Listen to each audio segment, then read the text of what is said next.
Hi there. My name is Timothy Harmon. I am the spokesperson for the Jefferson County General Assembly of Pennsylvania. And today uh, we're going to be talking about the birth certificate and whether the birth certificate is important or not important. And the birth certificate is very misunderstood, I believe. It's something that a lot of people ask about, but not very many people actually understand. And the birth certificate does not have to be complicated.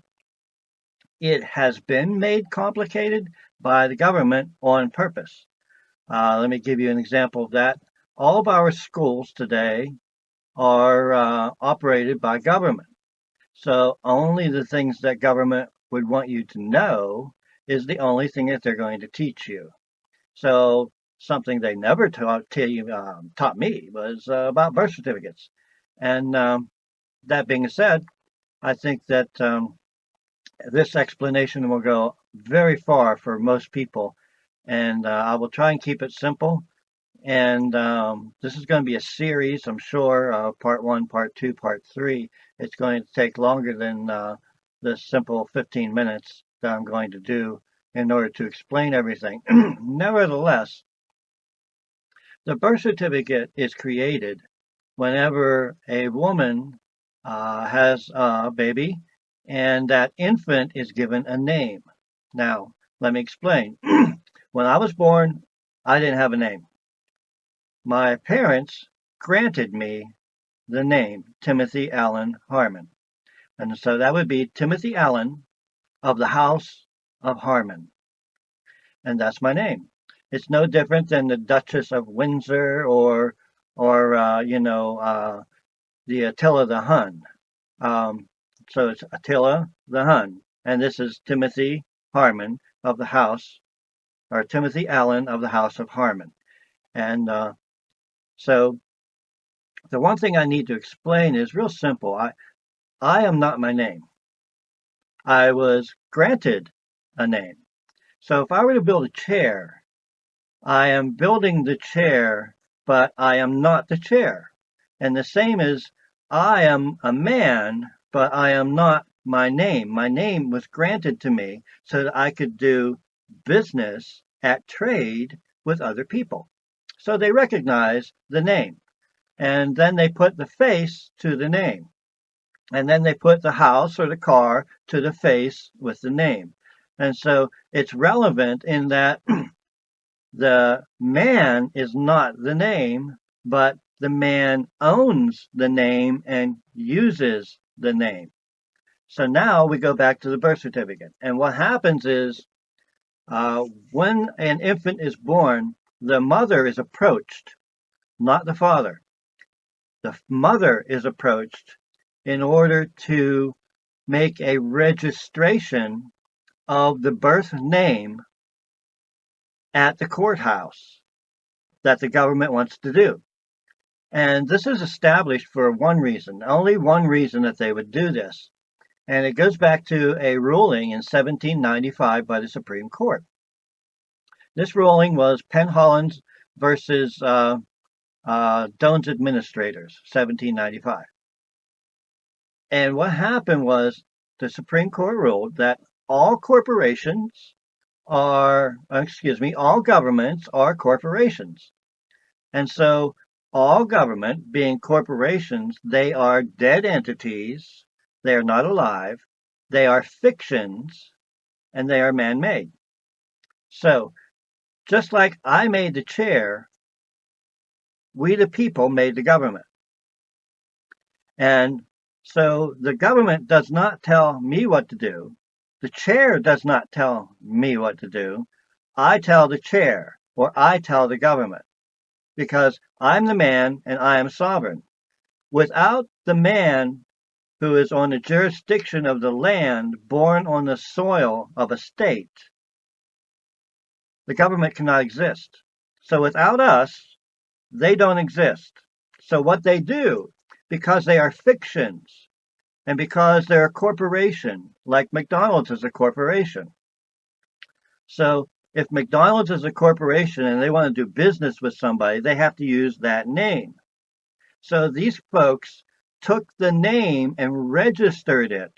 Now, let me explain. There are three jurisdictions. The jurisdiction of the air, which is overseen at this present time, this is March 2018, by Pope Francis. Okay, now Pope Francis oversees the jurisdiction of the air and all trusts. Now, the birth certificate is a trust. A baptismal certificate is a trust. So the Pope oversees those things for we the people. Now, the registration takes place at the jurisdiction of the sea. That is in commerce. Okay. Now, a man on the land, which is the jurisdiction of the land, does business at trade. So, all things at sea is registered. All things on the land is recorded by deed at the courthouse, wherever you live. And it should be basically in your home state if you still live there or not. Nevertheless, everything that is on that birth certificate is registered, and all things in commerce at the jurisdiction of the sea is registered. So what the man should have done, and today it's fairly easy to do this because they have ultrasounds. So with an ultrasound, what the man should do is when they find out, usually, weeks or months before the baby is born, they go to the courthouse and they record that baby's name as a deed at the courthouse. And it's real simple. It's, Mary Jane Smith was born this day to John and Katie Smith, and their grandparents are such and such, and they were born such and such, and we are conveying the name to the soil of the birth state. So I would say Pennsylvania. Now, what they do is you record your name to the soil of your birth state. You can do this in a different state because all states are they're linked together because of the Constitution. So whatever happens in one state happens in the other state. So if there's a ruling in Texas, like there's a ruling in Texas, it also applies in Pennsylvania. It's pretty simple. So a man must record his deeds on the land. So you record the infant's name before it gets registered. Okay, and that's a whole different story that we can get into. But the birth certificate itself is a trust fund. And when the infant's born, they'll put $1 million insurance policy on the infant, but the infant is declared dead. And the infant, for all practical reasons, is in commerce, and commerce is dead. Okay, so the corporation is a fiction. So the corporation is a dead entity. So the corporation creates a name. Remember, I'm a man, I'm alive.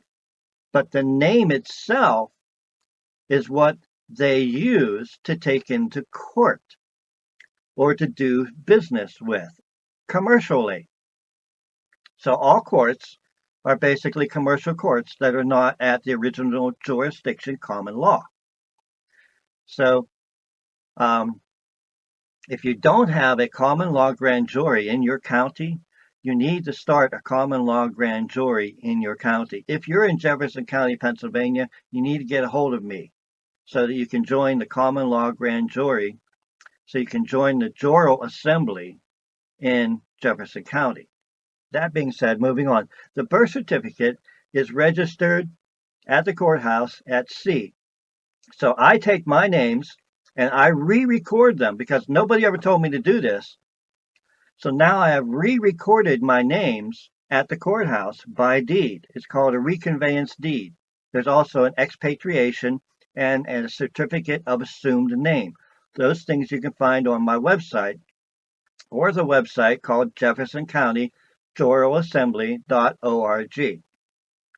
My website is the Sovereign Church of Refuge.org. Don't worry that it's a church website. There's a lot of information there on sovereignty. So, moving on. I'm starting to get a little dry. A man must record his names on the land jurisdiction to equal out the registration. Now, the birth certificate has two dates on it. One is the birth date. The second is the registration date. The law of the land says first in time is first in line. That means that it's your name and you're first in time.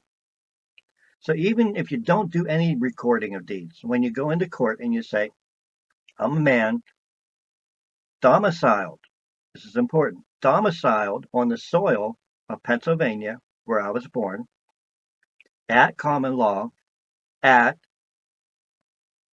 the jurisdiction of the land. Okay, so being domiciled on the soil is not the same as the land. The soil is where I was born. The land is a political jurisdiction. So if I were to stand up in front of the judge and I would say, and he would ask who I am, I would say, my name is Timothy Allen of the House of Harmon. I am a man at common law, domiciled on the soil of Pennsylvania at the land jurisdiction. And that gets everything. I could say all rights reserved, at arm's length if I wanted, something like that, but I don't have to. Now, a man's word is his bond. So whenever you say that, it's in their face. Now, they're going to ask you the same questions 3 times. Don't be upset about that because you want to ask, are we on the record? That's the first thing you want to ask. Are we on the record? Of course, the answer should be yes. And then you can continue because you want everything on the record 3 times. So if they ask you the same questions, don't be upset about that. That's just protocol. Nevertheless, a deed must be recorded at the courthouse, putting your names back on the soil of your birth state. And you record that in any state, but it's better to do it in your home state if you can. And never send these folks the original copies. Always make copies of everything. Keep copies back of everything. So I'm going to go ahead and stop this video, and we're going to go ahead and move on to part 2. And I'll see you in a few minutes.